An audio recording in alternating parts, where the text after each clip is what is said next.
Je ne suis pas psychologue, thérapeute ou autre. Je suis une maman comme les autres qui malheureusement a perdu un de ses enfants, son bébé magnifique. Alors si vous cherchez une analyse des phases ou étapes du deuil, un décryptage de la psyché humaine, ce n'est pas la vidéo qui est faite pour vous. Je ne parlerai pas non plus de ce qui est arrivé à mon fils. Je veux simplement relater ce que je fais au quotidien pour survivre à ce manque immense. Le deuil est intime et chacun l'affronte à sa façon. Ce qui m'aide à moi ne conviendra peut-être pas à une autre personne et vice-versa. J'ai hésité avant de faire cette vidéo, j'avais l'impression de manquer de respect à sa mémoire. Quelle maman ferait une vidéo quelques mois après la mort de son fils? En général, la mort est un sujet tabou qui dérange et fait peur, même sur YouTube. Pourtant, avant, j'ai fait plein de vidéos qui marquaient sa naissance et celle de sa sœur jumelle. Alors, je voulais pas que sa mort passe inaperçue comme si elle ne s'était pas produite. En créant cette vidéo, j'ai l'impression de passer un cap. Je ne sais pas vous dire de quoi ou pourquoi, j'ai juste le sentiment d'accomplir quelque chose de joli pour lui. Je n'ai pas de solution à la douleur, je pense qu'il n'en existe pas. Vous pouvez prendre tous les cachets qui existent, voir plein de personnes. Vous serez toujours seul avec le vide et la douleur, même à distance de temps. En tout cas, en ce qui me concerne. Vous pourrez vous sentir seul, même face à une maman qui, comme vous, a perdu son enfant, car les circonstances ne sont jamais les mêmes, ni le vécu, ni l'entourage, ni la force. Mais je pense que la douleur, elle, c'est le leitmotiv de chaque maman endeuillée. Que vous l'aviez perdu il y a quelques mois ou il y a des années, qu'il était nouveau-né, bébé, enfant, ado ou adulte, que ça a été une fausse couche ou une grossesse qui s'est mal passée ou une interruption de grossesse, la douleur d'une maman est immense et inconsolable et il n'y a pas de complaisance dans ce type de douleur.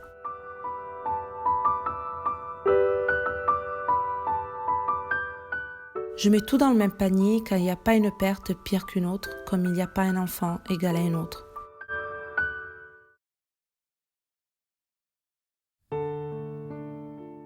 La souffrance pourrait disparaître seulement si votre enfant ressuscitait. Mais puisque c'est impossible, on garde la blessure à vie. Et il y a des femmes plus fortes que d'autres, moi j'en suis pas une. Je tiens le coup seulement parce que j'ai d'autres enfants.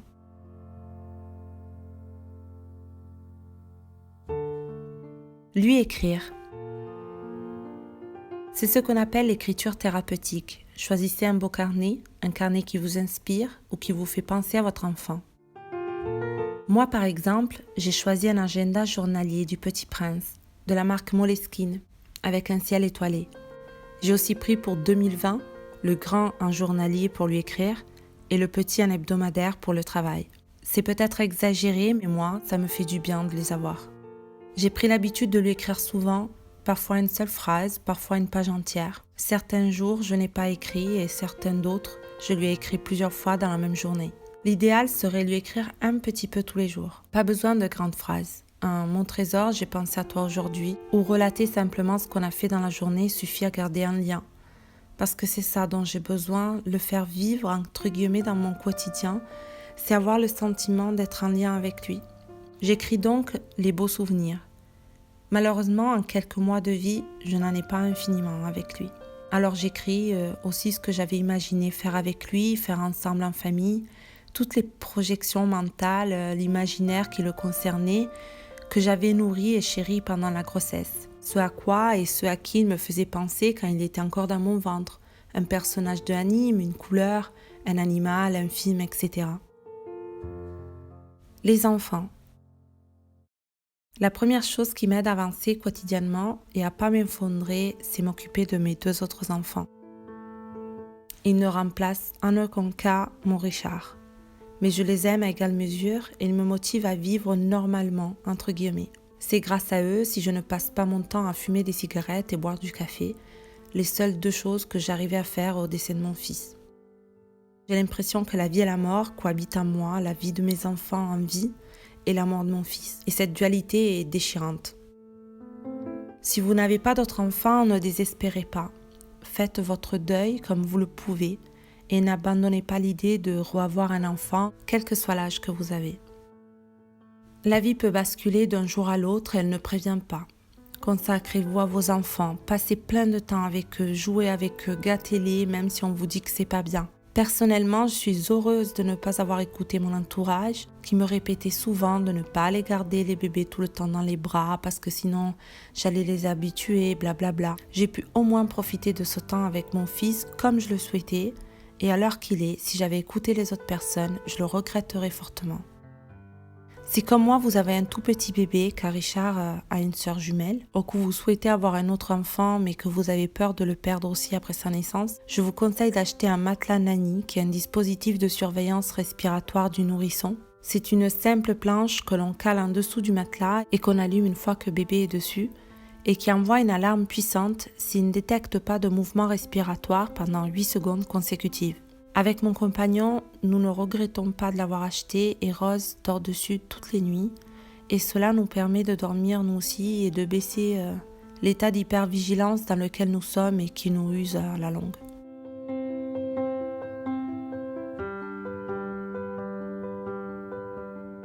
Faire un coin dans la maison.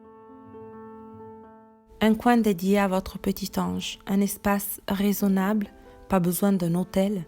Personnellement, je dis ça, mais en réalité, je suis moi-même pas raisonnable car j'ai tout gardé, même le lit. Une boîte d'objets souvenirs. Cela va dans le même sens que le petit coin dans la maison. Chercher et s'approprier de tous les éléments concrets, matériels qui vous font penser à votre enfant, ça amène du réconfort au fil du temps. Imprimer toutes les photos, sauvegarder les vidéos. J'ai imprimé toutes les photos, j'ai acheté un joli album de Winnie l'ourson que je dois encore remplir. J'attends le moment venu, les vidéos elles sont sauvegardées en plusieurs disques durs. Me faire tatouer. Je ne l'ai pas encore fait, mais il ne saurait tarder. Je suis encore en train de réfléchir sur le dessin. Si vous n'êtes pas branché tatouage, vous pouvez toujours faire graver une photo ou le prénom sur un pendentif pour l'avoir toujours avec vous. Pas de tabou. Parler de la mort dérange. Parler d'un petit ange parti trop tôt dérange aussi. Comme je disais tout à l'heure, nous sommes seuls face à cette douleur, même si vous avez un entourage présent et aimant, ce qui lui aussi n'est pas donné à tout le monde. Je parle de la perte de Richard à mes enfants quand ils me le demandent. J'emploie le mot « mort » comme je l'ai lu dans certains bouquins, car au vu de leur jeune âge, si j'emploie le mot « parti », ils peuvent penser que leur frère reviendra. Pleurez si vous y arrivez, si vous le pouvez. Parfois j'ai envie de pleurer à des moments complètement inappropriés, parfois la nuit. Parfois je suis triste mais je n'arrive pas ou plus à pleurer. En dehors de la maison, quand on me demande combien j'ai d'enfants, je réponds 3, sans pour autant expliquer que l'un d'eux est décédé. Et si vous n'avez pas d'autres enfants, même si vous l'avez perdu pendant votre grossesse, cela ne fait pas de vous un parent moins qu'un autre. Vous êtes un parent désenfanté comme l'est très bien expliqué sur le bouquin de Laurence Guillot-Noël, Passer de l'ombre à la lumière. Désenfanté est un mot qui n'existe pas dans la langue française. Vous pouvez aller vérifier dans votre dictionnaire, car il n'existe pas de mot pour définir un parent qui a perdu son enfant. Une très jolie chanson traite de cela d'ailleurs, qui s'intitule Pas de mots, de Linda Lemay, que vous pouvez trouver facilement sur YouTube ou Deezer.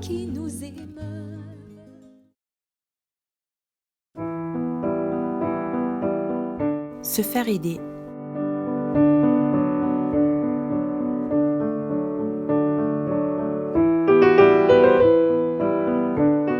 J'irai consulter une psychologue à ma reprise du travail. J'ai demandé un remède à base de plantes à mon pharmacien, quand pour l'instant je préfère ne pas prendre d'antidépresseurs, même si je pense que j'en aurai besoin. Si vous voulez prendre des médicaments, il faut toujours au préalable aller consulter un médecin ou demander un pharmacien. Psychologues, médecins, pharmaciens, thérapeutes sont là pour aider, pour nous aider. C'est leur travail, c'est leur vocation. Même si on se demande comment des inconnus peuvent nous aider pour des malheurs aussi personnels, comment peuvent-ils, sans nous connaître et sans avoir connu notre enfant? J'étais sceptique car ces derniers temps, j'ai rencontré pas mal de soignants de tout genre, peu professionnels. Mais des cons, comme on dit, il y en a dans toutes les professions. Alors, je n'ai pas mis tout le monde dans le même sac et aujourd'hui, je continue à faire confiance au social et à la médecine car il y a des soignants vraiment excellents. Et c'est une infirmière qui vous le dit.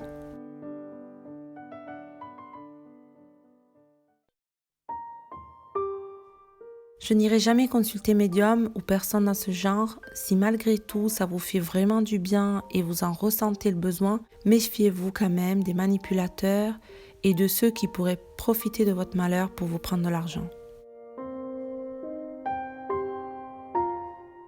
Après, quand on travaille, qu'on a des enfants ou d'autres responsabilités, des parents ou des grands-parents à s'occuper, on n'a pas forcément le temps de consulter une psychologue. Alors un mail ou une correspondance avec d'autres parents ayant eu le même malheur reste plus accessible. Vous avez des associations qui peuvent vous mettre en contact avec des personnes qui habitent près de chez vous. Ou au pire des cas, écrivez-moi sur Instagram avec le numéro de votre département ou de votre ville et j'essayerai de servir de lien entre vous et d'autres parents qui, je répète, vous n'avez pas forcément envie ou le temps de rencontrer, mais avec qui vous pouvez échanger par lettre ou par mail.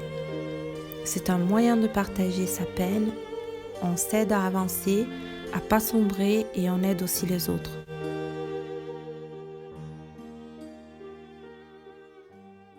Planter un arbre ou une plante. Dans mon jardin, 3 albizia ont poussé spontanément. J'en ai déterré une. Je l'ai plantée dans un grand pot en terre cuite et je l'ai amenée au cimetière pour mon petit Richard, à côté d'un autre petit pot avec un olivier.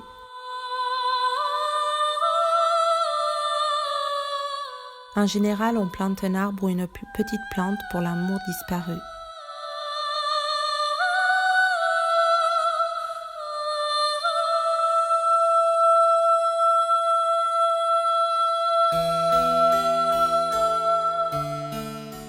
Personnellement, toutes les plantes que j'achète me font penser à lui, je les prends en double, une pour la maison et une pour le cimetière.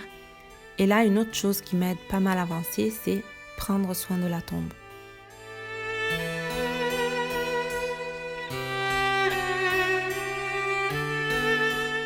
Je n'ai pas voulu la recouvrir de marbre, mais d'un tapis végétal et je suis en attente de la stèle d'ourson en fer forgé. Avec mon chéri, on voulait faire comme on en avait envie. On décore la tombe régulièrement avec des pots de fleurs. Cet été, ça a été compliqué car en vivant dans le sud de la France, beaucoup de plantes ne tenaient pas la chaleur, sauf une qui m'a particulièrement bluffée et que je partage avec vous. Je ne sais pas son nom, mais elle est assez commune et elle fait des grandes fleurs blanches. Elle a survécu à tout l'été, en plein soleil. J'ai juste changé le pot et j'ai arrosé régulièrement, plus ou moins un jour oui, un jour non.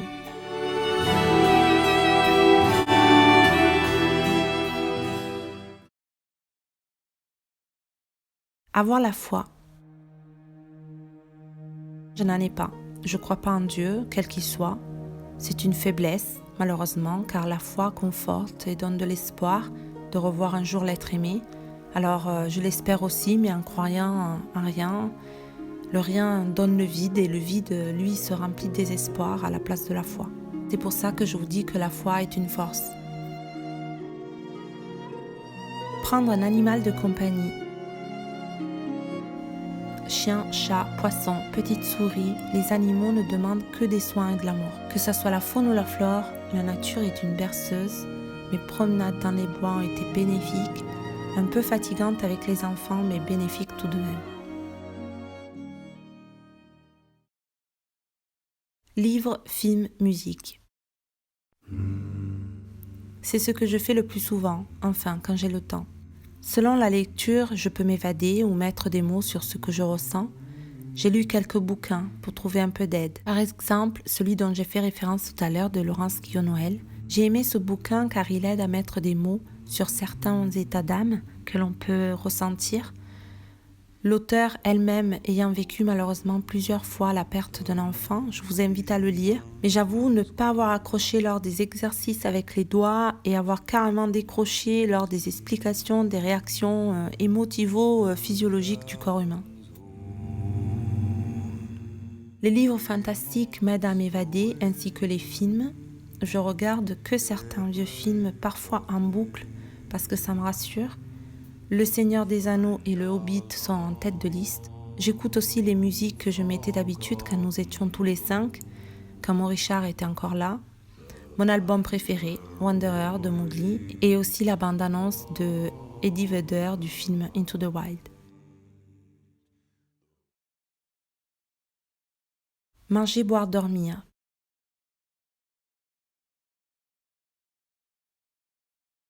Pas évident de manger, boire, dormir quand on n'a pas faim, soif et sommeil.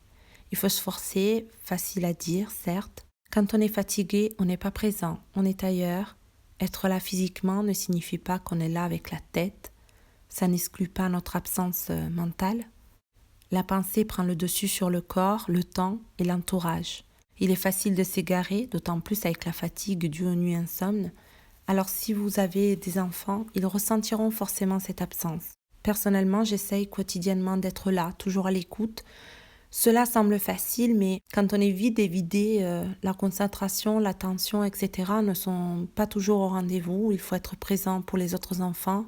Les actes quotidiens deviennent des fardeaux, on n'en a pas envie, on a envie de rien faire. Ou au contraire, on a envie d'être dans l'action, on est pris dans une boulimie de tâches à remplir. Dans l'une ou dans l'autre situation, il faut garder en tête la triade manger, boire, dormir. Faites ce qui vous fait du bien. Puzzle, jardinage, poterie, faites ce qui vous fait du bien et libérez-vous de ce qui est toxique à votre humeur et à vos pensées. Que ce soit un objet ou une personne. C'est une phrase bateau, je l'avoue, mais tellement bienfaisante. Tout ce malheur dans mon cœur m'aide à relativiser. Je dirais même vulgairement à m'en foutre de beaucoup de choses ou de personnes auxquelles avant je donnais trop d'importance pour ce qu'elles étaient. Faites ce qui vous fait du bien. Faites-le en boucle si vous en avez besoin. Moquez-vous des jugements d'autrui, de la morale collective. Du moment que vous ne faites pas de mal aux autres et que ça ne mette pas en difficulté le budget de votre famille, si vous voulez remplir votre maison de peluche ou de pivoine, faites-le. Si vous désirez une dizaine de chats, adoptez-les. N'écoutez surtout pas les autres car tout le monde croit toujours savoir ce qui est bon pour tout le monde. Mais il y a une seule personne qui sait ce qu'il vous faut pour aller mieux, c'est vous et c'est tout. Tous les jours c'est un combat. On voit les autres vivre leur vie, parfois même aisément, alors que la nôtre c'est comme arrêté. Les proches souhaiteraient qu'on passe à autre chose, qu'on aille de l'avant, entre guillemets. Non pas pour nous faire de la peine, mais parce qu'ils voudraient qu'on souffre moins. Ce sont souvent des phrases de bienveillance qui nous font malgré tout du mal, selon l'humeur du jour. Parce qu'il y a des jours avec et des jours sans. Ce n'est pas aisé à expliquer. Et là, le paradoxe. On aimerait crier notre douleur sur les toits, dire à notre entourage que, malgré le temps passé, la douleur est toujours là. Et en même temps, on souhaiterait qu'on ne nous pose pas de questions, qu'on ne nous demande rien, qu'on nous laisse tranquilles. Parce qu'on ne peut plus faire don de gentillesse, don de notre temps, don de politesse, don de soi en quelque sorte. Je suis en colère contre la vie, contre son injustice. Pourquoi mon fils ? Pourquoi ce petit être d'amour et douceur n'a pas pu vivre sa vie comme les autres enfants ?